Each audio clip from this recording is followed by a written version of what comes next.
वासियों, आप सभी को धन्यवाद देता हूं। आप सभी के सामने आभार व्यक्त करता हूं कि आप अकील अख्तर साहब के समर्थन में इस विशाल परिवर्तन जनसभा में तशरीफ लाए हैं और आपका आक्रोश और आपका जोश, आपका जज्बा देख करके ये एहसास होता है कि पाकुड़ की मिट्टी का कण कण ये पुकार रहा है कि परिवर्तन जरूरी है। 20 सालों की गुलामी के बाद जहां पर हमारी माओ बहनों को सही से स्वास्थ्य सुविधा प्राप्त नहीं है, हमारी कितनी बहनें रास्ते में गाड़ियों में मौत को प्राप्त हो चुकी, कितनी बहनें मर गई रास्ते में सुविधा न होने की वजह से, कितने बच्चों ने दम तोड़ दिया। आखिर ये दरिंदगी और ये गुंडई कब तक जारी रहेगी? कि आपको हमारी मां और बहनों की सिस्कारियों का एहसास नहीं है? आप रोते हो, वो हमारी मां और बहनों का रोना आपको दिखता नहीं है कि जब उनके बच्चे उनकी गोद में दम तोड़ देते हैं स्वास्थ्य सुविधा के न होने की वजह से, तब आपका रोना कहां चला जाता है? आपकी गैरत मर जाती है। आपको शर्म नहीं आती है कि जिस जनता ने आपको मंत्री के पद तक पहुंचाया, उस जनता के दुख दर्द का आपको जरा बराबर भी एहसास नहीं हुआ। अकील साहब ने 4 अस्पतालों की बुनियाद रखी पाकुड़ विधानसभा के अंदर। अरे भाई, कम से कम अगर आप अस्पताल नहीं बना सकते थे तो आप डॉक्टर की बहाली तो कर सकते थे ना? क्यों नहीं किया? कौन सी कमी थी आपके पास? आपके पास विकास मंत्रालय का बजट था, उस बजट से स्वास्थ्य सुविधा के लिए पैसे नहीं आए थे क्या? कहां गया वो सब? तो ये हर घर की कहानी है, अकील अख्तर साहब के घर की कहानी नहीं है। अकील अख्तर साहब जीतेंगे तो हर घर की महिलाओं को यह सुविधा प्राप्त होगा कि उनको इस तरह से जीते जी मरना नहीं पड़ेगा। वो आपके लिए, अपने लिए नहीं लड़ रहे हैं, क्योंकि उनके पास सुविधाएं मौजूद हैं, वो इलाज करा सकते हैं। अगर वो जीतेंगे तो आम जनता का फायदा हो। शेरशाहबादी सर्टिफिकेट के लिए हमारे युवाओं ने कितना आंदोलन किया। अरे भाई, चीख चीख करके गला सूख गया, लेकिन मंत्री के कानों में जू नहीं रहेंगी।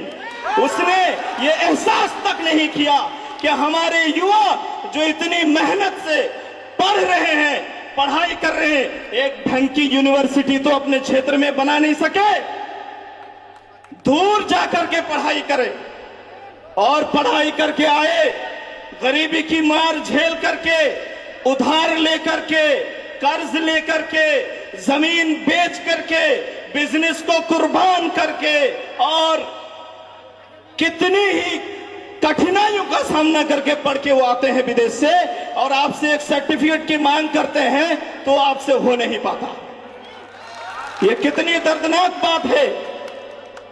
क्या आप शेरशाहवादी नहीं है? हमारे मंत्री जी तो शेरशाहवादी है, अपनी जाति के बारे में सोच लेते। केंद्र सरकार ने 27% रिजर्वेशन दिया हुआ है, क्या आप इसको यहां पे लागू नहीं कर सकते थे? लेकिन लागू नहीं करेंगे, और आपको पता है क्यों नहीं लागू करेंगे। ये शिक्षा की बात हो गई। गर्ल्स कॉलेज के लिए कितनी आवाजें उठ रही हैं कि हमारी माओं को, हमारी बहनों को, हमारी दीदियों को पाकुड़ की खाक छाननी पड़ती है। ना ट्रेन का रास्ता सही है, ना बाय रोड जो है रास्ता सफर सही है, उनके लिए सेफ नहीं है। उसके बावजूद वो जान को जोखिम में डाल करके पढ़ाई करने के लिए उनको बरहरवा और पाकुड़ जाना पड़ता है। क्या आपकी गैरत मर चुकी थी कि आपकी बेटियां इस तरह जब दर दर की ठोकरें खा करके डिग्री लेने के लिए परेशान हो रही थी, तो आपके सीने में ये दर्द पैदा नहीं हुआ कि उनके लिए ग्रामीण क्षेत्रों में गर्ल्स डिग्री कॉलेज की स्थापना करते? लेकिन आप नहीं करेंगे। आपको कौम की क्या फिक्र है? ये तो अकील अख्तर साहब दीवाने हैं, अकील अख्तर साहब दीवाने हैं कि वो जो है यूनिवर्सिटी की आवाज उठाते हैं, वो शिरसावादी सर्टिफिकेट की आवाज उठाते हैं, वो आपके लिए रोजगार की आवाज उठाते हैं। उनको फिक्र है अपने किसानों के बारे में कि नदियों का सारा पानी बंगाल में बहकर चला जाता है, उस पानी को कैसे रोका जाए ताकि हमारे किसान भाई बंधु फायदा उठा सके। वो तो आपके लिए सोचते हैं। उनके धन में, उनके धन की कमी अल्लाह ने उनको नहीं दी है, लेकिन आप उनकी जीवनी पर गौर कीजिए कि वो किस घराने से आते हैं। गरीब घराने से पले बढ़े और परिस्थितियों ने, कठिन हालात ने उनको कठिनाइयों से, चैलेंजों से लड़ना सिखाया और इसी बुनियाद पर वो जानते हैं गरीबों के दुख दर्द को कि कहां कहां परेशानियां हो रही है। ये दर्द वो नहीं समझेगा जो राजनीति जिसके घर में पुरखों से चली आ रही है, वो कैसे जान सकता है। ये वही आदमी समझ सकता है जो गरीब घराने में पला बड़ा हो, उसको हर दुख दर्द का एहसास हो। उसने यतीमों के लिए इतना बड़ा इदारा कायम किया हुआ है, उसने गरीब जनता के बारे में सोचा। और थोड़े से कार्यकाल में याद करो उस दौर को जब अपने रिश्तेदार के घर नदी होने की वजह से जा नहीं पाते थे। 70 से ज्यादा पुल कायम करके रिश्तेदारों को आपस में जोड़ करके दिखा दिया कि भाई जुड़ जाओ आपस में। जोड़ करके